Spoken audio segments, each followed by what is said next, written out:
بسم اللہ الرحمن الرحیم۔ نالج اینڈ ہسٹری میں خوش آمدید۔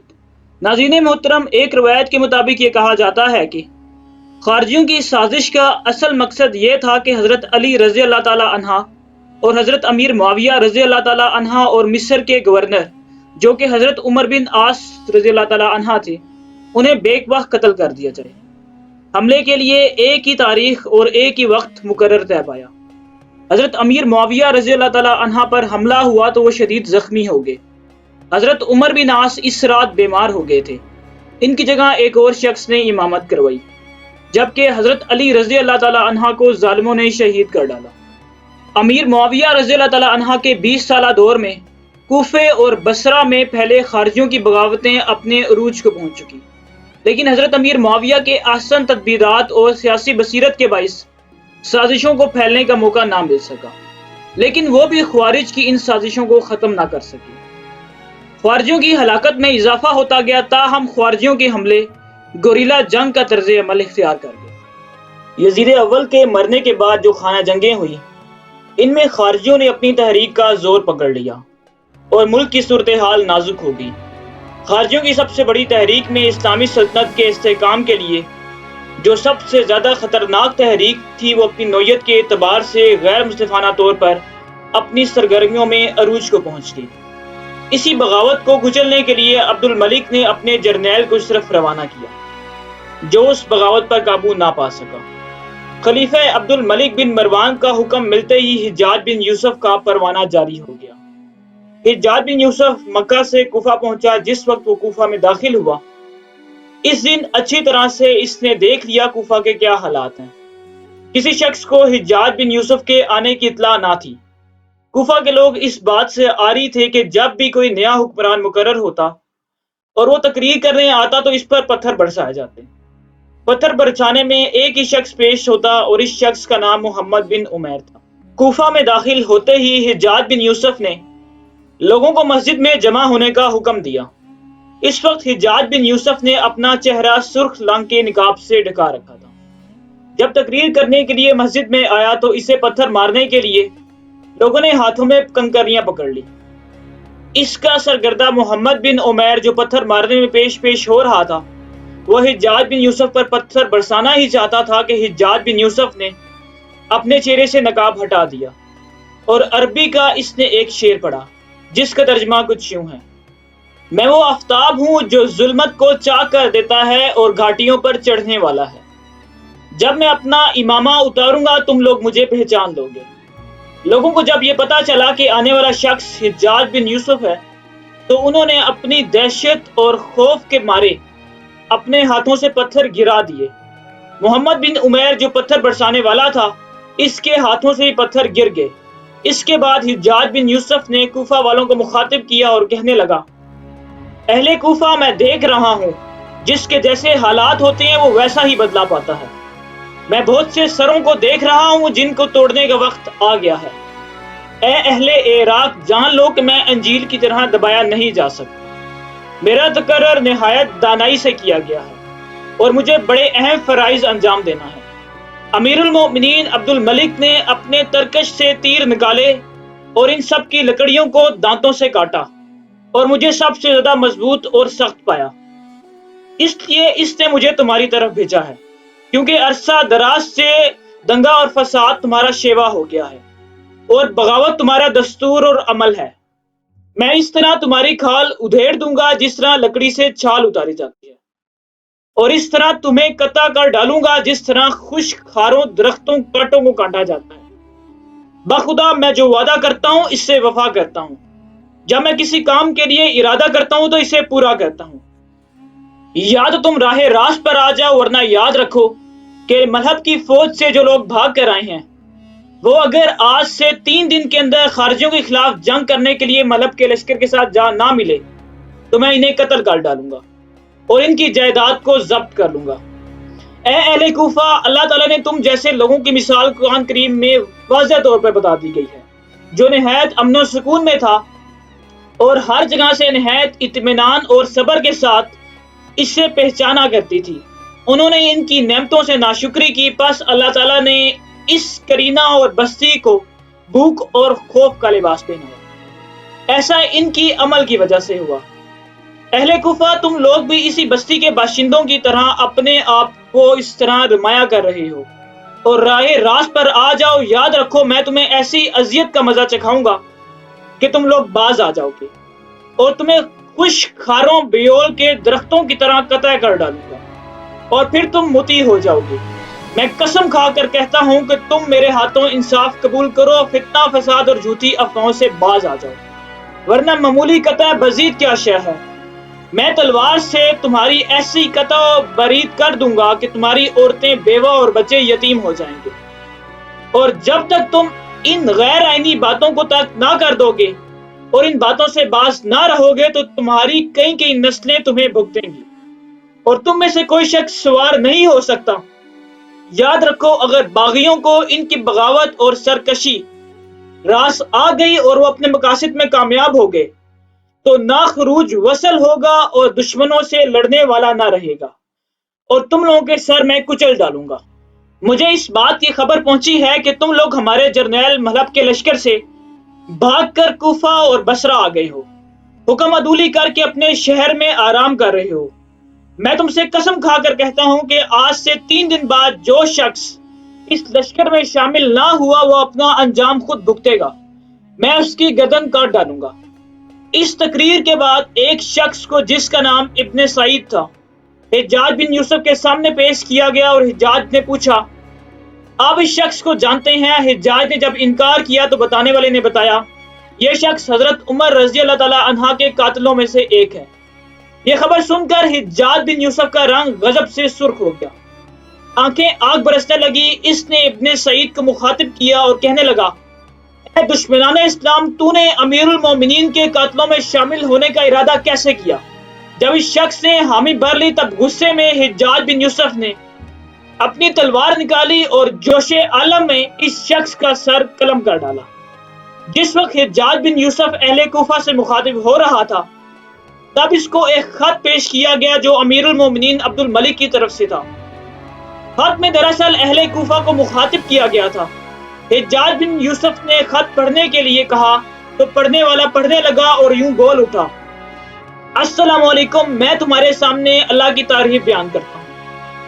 پڑھنے والا یہیں تک کہہ پایا تھا کہ حجاج بن یوسف نے اسے وہیں روک دیا اور اپنے سامنے بیٹھے ہوئے اہل کوفہ کو مخاطب کر کے غصے کے انداز میں کہنے لگا، اے نافرمانو، تم لوگ اپنے باغیوں اور سرکشوں سے باز نہ آ رہے ہو۔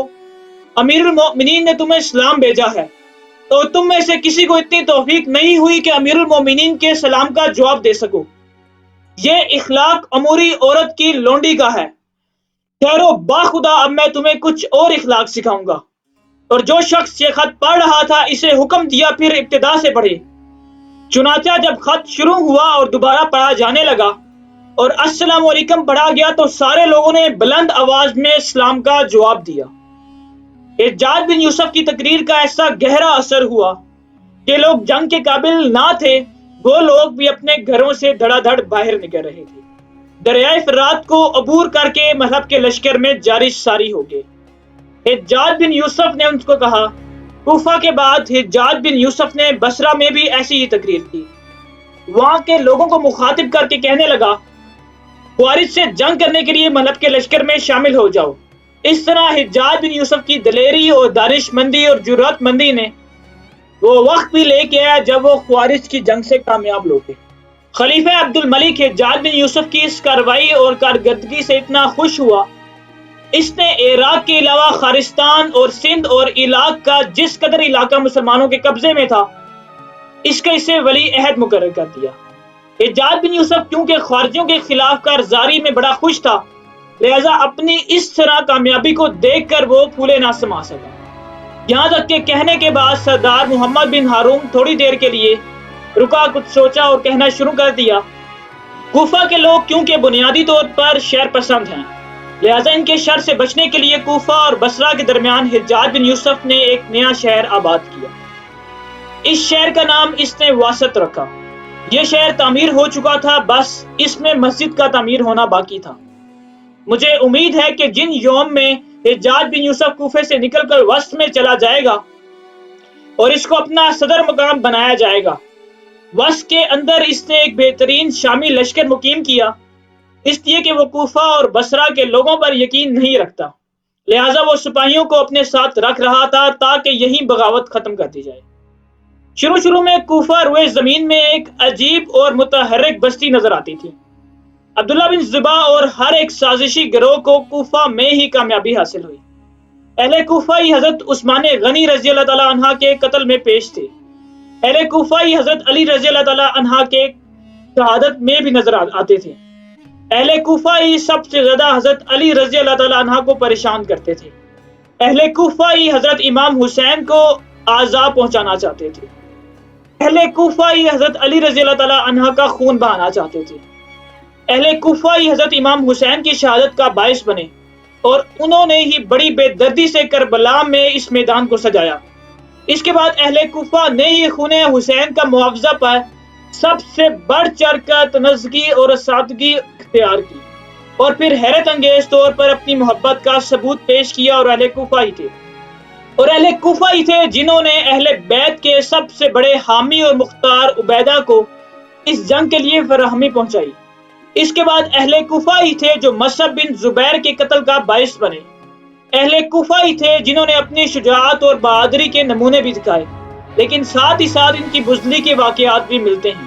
ناظرین محترم، مدینہ منورہ سے کوئی خصوصی تعلق اہل کوفہ کو نہ پہنچ سکا، نہ انہوں نے کبھی مدینہ دیکھا تھا۔ کچھ لوگ ایسے تھے جن کی زبان تو عربی تھی لیکن وہ مجوسی سلطنت کے رعایا تھے اور اب مسلمان ہو کر مسلمانوں کی سلطنت کے طرز عمل کو اختیار کر رہے تھے۔ مسلمان کے حامی ہو گئے تھے اور مسلمانوں سے مل کر ایرانیوں سے لڑ رہے تھے۔ اب کے ریگستانوں کے زاہدانہ زندگی کے مقابلے میں دو شیروان جو کہ اپنے اپنے مقابلے اور فاتحین میں سے تھے، زندگی جو کہ کوفہ میں بسر کر رہے تھے، بالآخر اس دارالسلطنت اور خلافت کوفہ کی صورتحال اختیار کر لی۔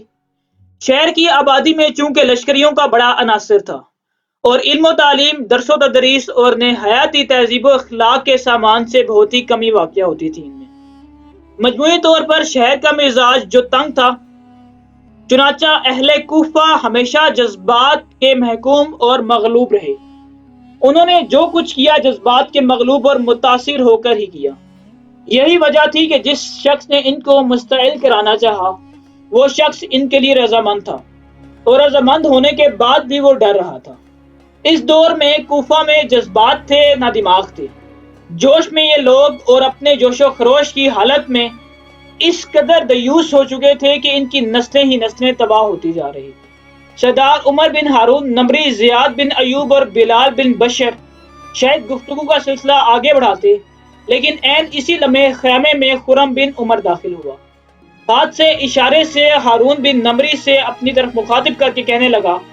خرم جب وہاں بیٹھ گیا تب آنے والوں میں سے جو حالات کہے تھے وہ تفصیل کے ساتھ اس نے خرم بن عمر سے کہہ دیے۔ سارے حالات سننے کے بعد خرم بن عمر کی گردن تھوڑی دیر تک جھکی رہی۔ اس کے بعد ہارون بن نمری کی طرف دیکھتے ہوئے پوچھ لیا، میرا اندازہ ہے کہ میرے آنے تک ان دونوں کی تفصیل کے لیے مکمل گفتگو کافی تھی۔ میرے بیٹے نے ابھی تک ان کے ساتھ کوئی فیصلہ کن گفتگو نہیں کی۔ مجھے تمہارا انتظار تھا کہ میں نے کہا اتنی دیر ان سے گفتگو کر کے انہیں حجاج بن یوسف کے ماضی کے حالات کے بارے میں بتایا جائے۔ خرم بن عمر نے کچھ یوں سوچا، اس کے بعد اپنے سامنے بیٹھے آنے والے ان دونوں کو مخاطب کیا، پہلے یہ بتاؤ تمہاری بستی کے کس شخص کے جانور چوری ہوئے ہیں؟ ان دونوں میں سے ایک جھٹ سے بول پڑا، ہماری بستی کا ایک شخص ہے جو بڑا شریف انسان ہے، اس کا نام ابو فضا ہے، اس کے جانور چوری ہو گئے ہیں۔ ہم چاہتے ہیں کہ ان کے جانور ان کو واپس مل جائیں، کیونکہ انہی کی بدولت وہ زندگی بسر کر رہا ہے، ورنہ بیچارہ فاقوں سے اور بھوک کے عالم سے مر جائے گا۔ ان کا دودھ بیچ کر وہ اپنا گزر بسر کرتا ہے اور اپنے گھر والوں کا بھی گزر بسر کرتا ہے۔ چنانچہ اگر ایسا ہوا اس کے جانور نہ مل سکے تو وہ زندگی جیتے جی ہار جائے گا۔ اگر ایسا ہے تو میں یہ کام کروں گا، پہلے یہ بتاؤ تم نے جانوروں کا کھرا محفوظ کیا ہوا ہے؟ بڑے غور سے انہیں دیکھتے ہوئے خرم بن عمر نے ان سے پوچھا، بالکل کھرا ہمارے پاس موجود ہے۔ یہ ساری گفتگو سننے کے بعد خرم بن عمر اور محمد بن ہارون نمری آپس میں کافی دیر تک گفتگو کرتے رہے۔ اس کے بعد سردار ہارون نمری نے ان دونوں کو مخاطب کیا، آج کی رات تم میرے مہمان خانے میں بسر کرو، کل صبح خرم بن عمر تمہارے ساتھ جائے گا، تمہاری بستی کے کچھ مسلح جوان بھی ساتھ ہوں گے۔ تاکہ جانور چرانے والے اگر خیر ہوں تو وہ ہمیں ان پر حملہ آوروں کے بارے میں بتا دیں گے۔ مجھے امید ہے کہ خرم بن عمر تمہارا یہ کام بڑی آسانی سے کر دے گا۔ ہارون نمری کے جواب سن کر آنے والے دونوں شخص مطمئن ہو گئے۔ اس پر خرم بن عمر اٹھ کر جانے لگا، سردار اب میں جاتا ہوں، کل صبح ہی ملاقات کے لیے آپ کی حویلی پہنچ جاؤں گا، ان دونوں کے ساتھ ہی آپ کے پاس آؤں گا۔ ہارون بن نمری نے خرم بن عمر کا ہاتھ پکڑا اور کہنے لگا کہ نشست پر بیٹھ جاؤ، تمہیں بیٹے شام کا کھانا میرے ساتھ ہی کھانا ہوگا۔ خرم بن عمر مان گیا اور ہارون نمری کے دیوان خانے میں چل پڑے۔ اگلے روز فجر کی نماز کے بعد خرم بن عمر اپنی بستی کے کچھ مسلح جوانوں کو لے کر آنے والوں کے ساتھ ہو لیا۔ سورج جب چڑھ کر تھوڑا اوپر آیا اور ان دونوں جوانوں کو بستی میں داخل ہوتے ہوئے ابو فضا نامی شخص کے جانور والی جگہ پہ پہنچا تو خرم بن عمر نے جانوروں کا کھرا اس کے گھر میں دیکھا، پھر گلی میں آ کر جائزہ لیا۔ اس کے بعد اس بستی کے کچھ لوگوں کے ساتھ وہ دریا کی طرف روانہ ہوا۔